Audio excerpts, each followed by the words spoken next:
Two black strangers walked into a small-town diner and quietly ordered coffee. 15 minutes later, the building was surrounded by police. Deputies had their hands on their weapons. The sheriff believed he had just stopped a dangerous bank robbery. He was wrong, because the two people sitting at booth 7 weren't criminals. They were undercover FBI agents, and the man giving the arrest orders was the real target of a 6-month federal investigation. Before this day ended, the sheriff would leave his own station in handcuffs. This isn't a story about a robbery. It's about wrongful suspicion, police misconduct, and how two seasoned FBI agents turned the tables on a system that thought it could silence them. They didn't pull out badges, they didn't make speeches. They played the long game, patient, precise, and dangerous to the kind of men who think the law is something they own. It all started with a cup of coffee and a waitress who couldn't keep a secret. The sheriff's deputy, hand already on his weapon, leaned in with the kind of look usually reserved for wanted men. "We got a call," he said, "about 2 individuals matching your description, talking about plans, vaults, escape routes. Sounded like a heist." Carl Rollins, a tall black man in his late 50s, didn't flinch. Denise, his wife, gave a polite smile and stirred her tea. "Interesting," she said, "because we were just talking about bank security systems from a federal compliance standpoint." The deputy didn't blink. "That's not how it was reported. That's how it started." Neither Carl nor Denise reached for their badges, because exposing themselves too early would destroy 6 months of undercover work and let the real criminals escape. Carl Rollins didn't look like trouble. That was the first mistake the sheriff's department made. The second, assuming Denise was just his wife. She was his partner, both in marriage and in federal operations.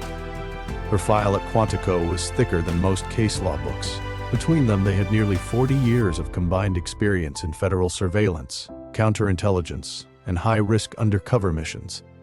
But in Miller's Junction, all they saw was a black couple asking too many questions. 2 weeks before the diner incident, Carl and Denise had moved into a modest rental just outside town limits. A brick house, peeling paint, nothing fancy. Carl told the neighbors he was a retired security consultant, Denise a freelance researcher for a university project.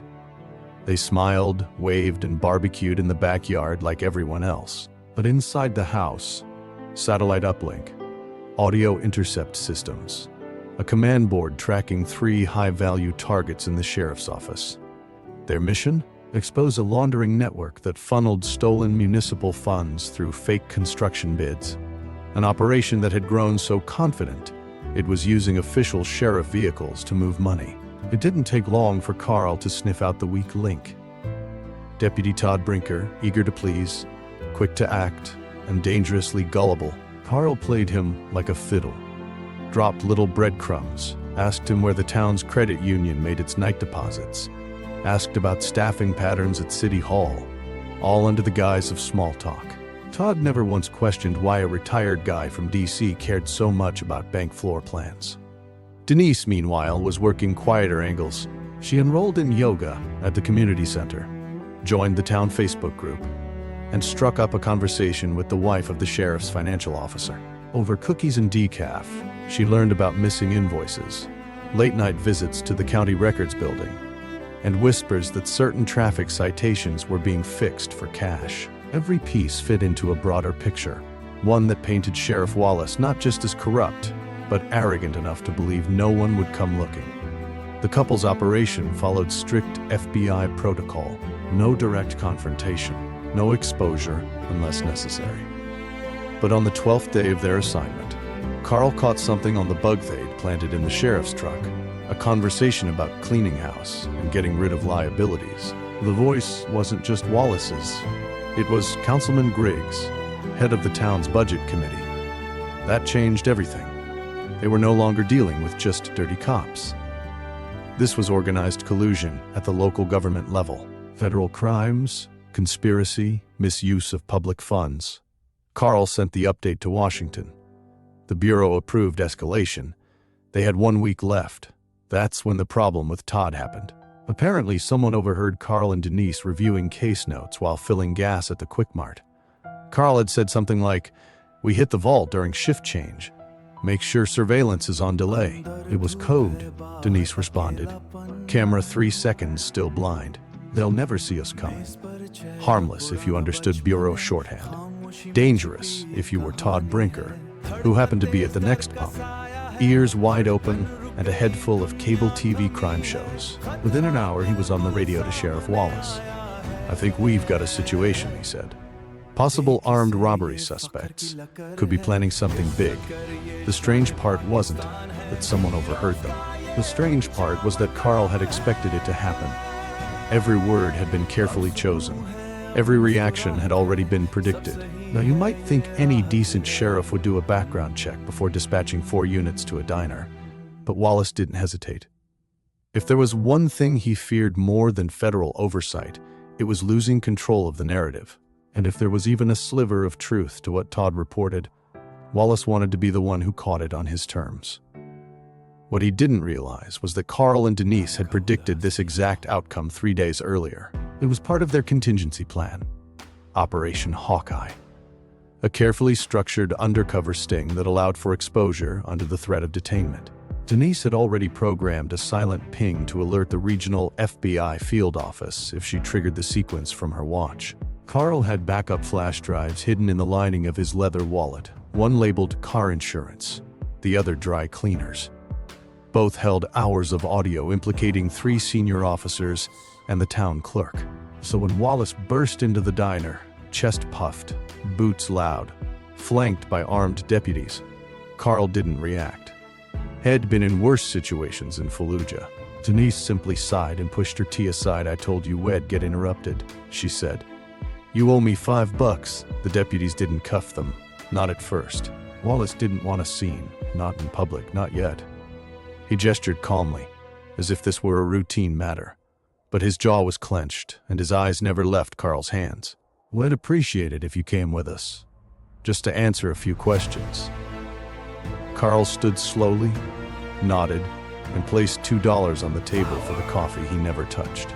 Of course, he said, happy to help. Always respect local law enforcement. Denise rose behind him, quietly tapping her wristwatch under the table. 3 times. Precise and subtle. The signal was sent. Inside the sheriff's department, things moved more slowly. The kind of slow that doesn't mean methodical. It means nervous. Carl and Denise were separated, placed in 2 windowless rooms. The walls were thin. Denise could hear boots pacing, a typewriter clacking. Somewhere, someone slammed a cabinet too hard. Carl sat at a table with nothing but a manila folder in front of him. Todd Brinker entered first, trying to puff up his chest like head seen in some crime drama. Look, Todd said, we've got reason to believe you 2 are connected to something serious. Planned surveillance, talking about bank vaults and security systems. Carl smiled. You ever plan a birthday party, Todd? The deputy blinked. Excuse me? A birthday party. Takes planning, timing, surveillance if you're real good. Carl leaned in. Doesn't make it a felony. Brinker shifted in his seat. He knew something didn't add up. These 2 didn't act like guilty people. They acted like people watching him. An unsettling feeling crept in. Still, he was under orders. Sheriff Wallace stepped in next, all charm and false concern. You know, I hate bringing folks in like this. Just trying to keep the town safe. Of course, Carl said, calm as ever. Safety's important, so is following proper arrest protocol. Wallace's smile faded a notch. Carl had been in enough interrogations to know when someone felt the pressure flip. Wallace was sweating, not because of the suspects, but because he didn't know who they really were. The surveillance footage from the gas station was queued up on a laptop. Todd played the clip. Carl and Denise's voices, distorted but clear, hit the vault during shift change. Camera 3's blind. It sounded bad, out of context. Denise, watching from the next room through the 2-way mirror, chuckled softly. They knew the Bureau trained them to expect surveillance. That line was bait. Wallace leaned forward, now sharper. So, who are you really? Is this your idea of a joke? Carl didn't flinch. What does the warrant say? We didn't book you yet, Wallace said quickly. Just a conversation on lawful detention, Carl said, cool and steady. No charges, no Miranda, no access to counsel. That's 4 violations of civil procedure in under 30 minutes. Todd looked up, alarmed. Wait. What? Wallace shot him a glare. Get out, meanwhile. Denise was working faster than anyone in that building. In her purse was a flash drive disguised as lipstick. She had swapped it in the ladies' room, loading backup files onto the sheriff department's public terminal when the receptionist stepped away. Evidence was now sitting in plain sight. Audio logs, email intercepts, even a scanned invoice, signed by Wallace himself, approving double-billed equipment purchases. She returned to the interview room just in time for Wallace to storm in. "You think you're smart?" he hissed. "You think you can come in here, play games with us?"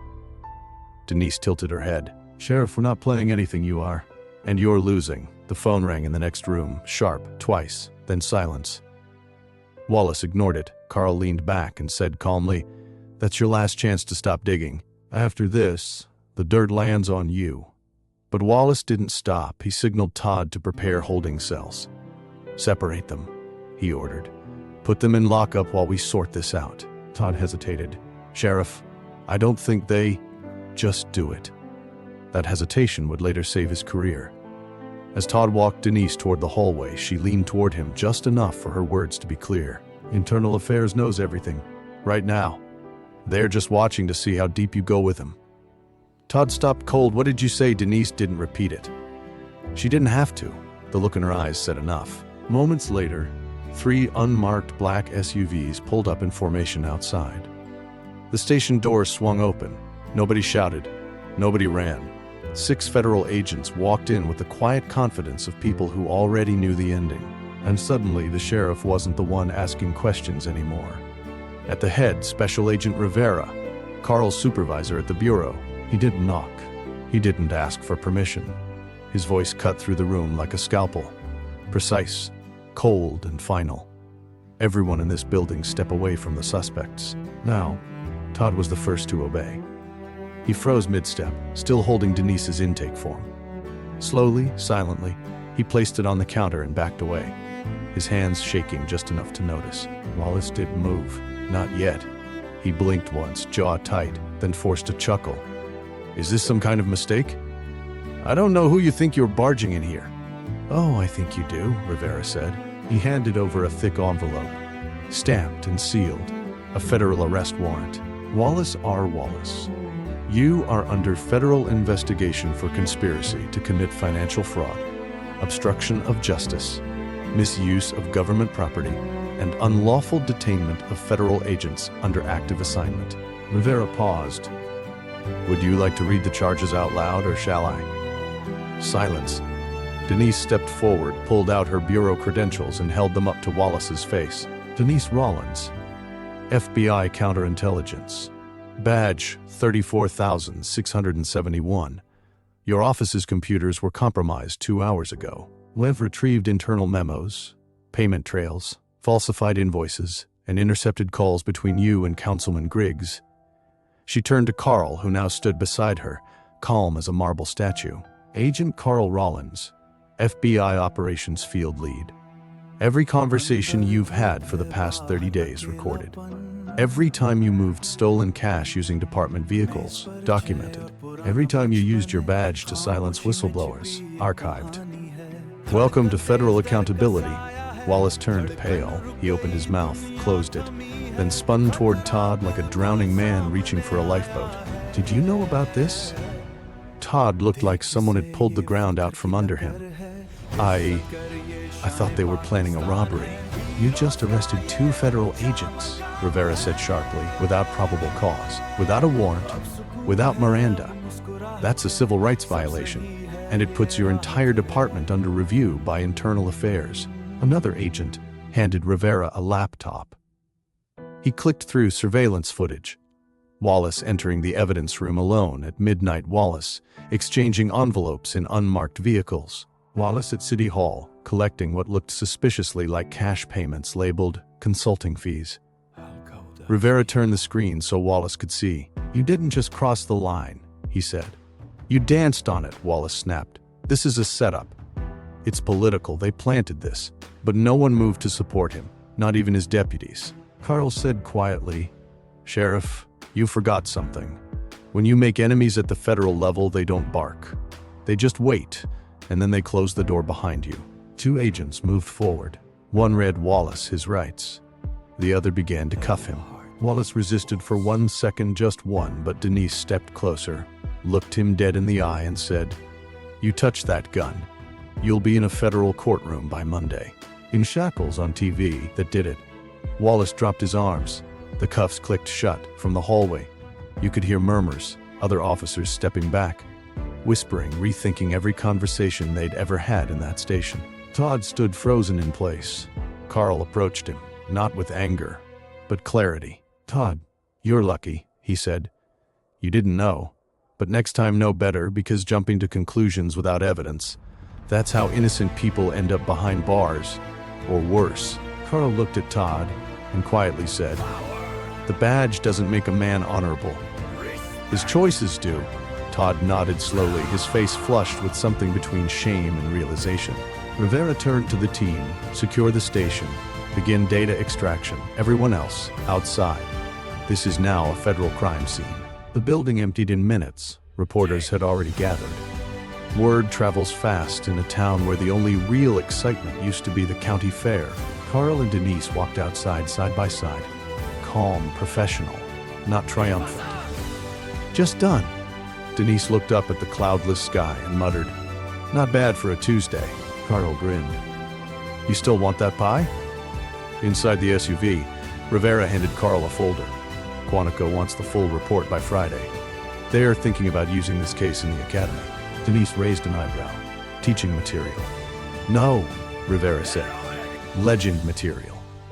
As the SUV rolled away past the stunned townspeople, past the news vans and flashing cameras, the story was already being rewritten. Not about 2 strangers planning a heist, but about 2 federal agents who walked into a storm and came out holding the thunder.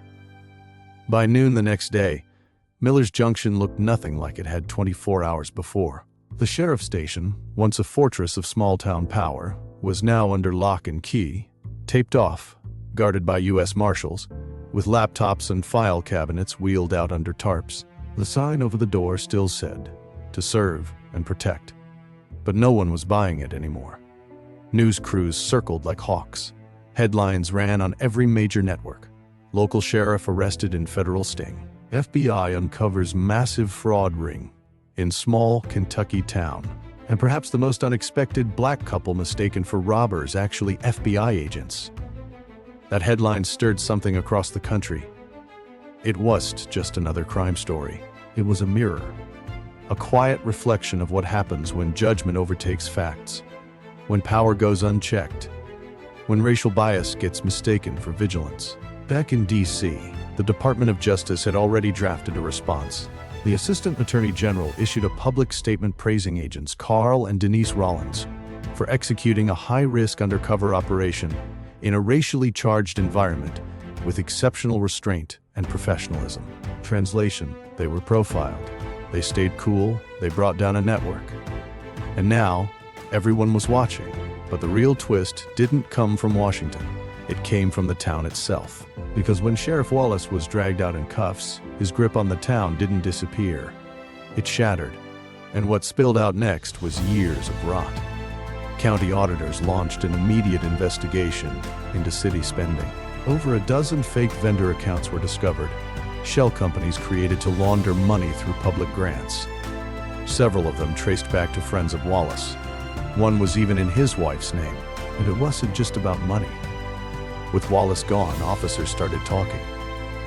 Deputies came forward anonymously to the press describing a culture of silence and retaliation inside the department. One officer admitted had been told to pull over out-of-towners more often, especially if they looked like they didn't belong. Denise read the report with a clenched jaw. "Racial profiling?" she whispered. Carl nodded. Pattern, not accident, meanwhile. The FBI conducted a full internal audit of Miller's Junction's law enforcement practices. Training records were incomplete. Body cam footage was frequently lost. And complaints filed by minority residents, almost none of them were followed up. It wasn't just a department problem. It was systemic misconduct, and it had been ignored for years. In the middle of all this, one voice cut through. Deputy Todd Brinker. He stood before the local council under oath and admitted what happened. "I profiled them," he said. "I thought I was protecting the community. But the truth is, I let my assumptions blind me. I was wrong. They were the ones protecting us." His testimony went viral. Not because it was perfect, but because it was honest. Carl watched the video from a federal safe house 2 states away. "He'll be okay," he said. Denise shrugged. "Still, almost got us killed." "Yeah," Carl said. "But he also gave the public something Wallace never did: accountability." But the Rollins weren't done. 3 weeks later, they were called to testify before a federal ethics committee alongside DOJ officials and civil rights leaders. Denise spoke first. "We don't get to pick the towns we serve," she said. "And we don't carry our badges to be believed. We carry them to hold the line. But the problem is, sometimes the line is drawn by fear, not by law." Carl added, "Every time someone uses their uniform to silence the weak, to punish the different, to hide what they're doing behind a flag or a gun, we all lose. Not just the victims, the country." The committee applauded. The footage aired nationwide. The DOJ announced a new federal oversight initiative starting with small-town police departments, showing repeated signs of racial disparity, civil rights violations, or financial misconduct. They called it the Junction Protocol, named after Miller's Junction, but inspired by Carl and Denise. It wasn't just policy, it was legacy. And while the Rollins declined every interview request and turned down every book deal, they did agree to one thing: a training program. Quietly, without publicity, they began consulting at the FBI Academy, mentoring new agents in undercover ethics, community sensitivity, and how to survive when the badge isn't visible. Because as Denise put it best, when you're a black agent working undercover, your first enemy isn't always the suspect. Sometimes it's the badge across the table. Meanwhile, Sheriff Wallace was facing 17 federal charges with more pending. His defense attorney tried to spin it as entrapment, political sabotage, or even discrimination, but the evidence was too loud. Emails, taps, signatures. One judge reviewed the case and said flatly, "The sheriff betrayed every principle he swore to uphold. This is not leadership. This is a criminal enterprise wrapped in a badge." Wallace's trial was scheduled for the fall. By then, the town had a new interim police chief, a retired black officer from Lexington, hand-picked by the DOJ. The community began healing, not overnight, but publicly. The diner reopened under new ownership, now featuring a framed newspaper clipping near the register. 2 FBI agents walked into a diner. The town never saw it coming, and somewhere in the background, always watching, always 10 steps ahead, Carl and Denise Rollins kept moving, still undercover, still listening, still reminding America that justice doesn't always wear a uniform, but it always shows up eventually. Carl and Denise never needed raised voices. They never needed flashing lights or dramatic speeches, because real justice doesn't chase attention. It waits, it watches, and when the time is right, it quietly closes the trap. The sheriff thought he was protecting the town. Instead, he helped expose everything he had spent years trying to hide. Sometimes the most dangerous people in the room aren't the ones wearing handcuffs. They're the ones carrying the badge.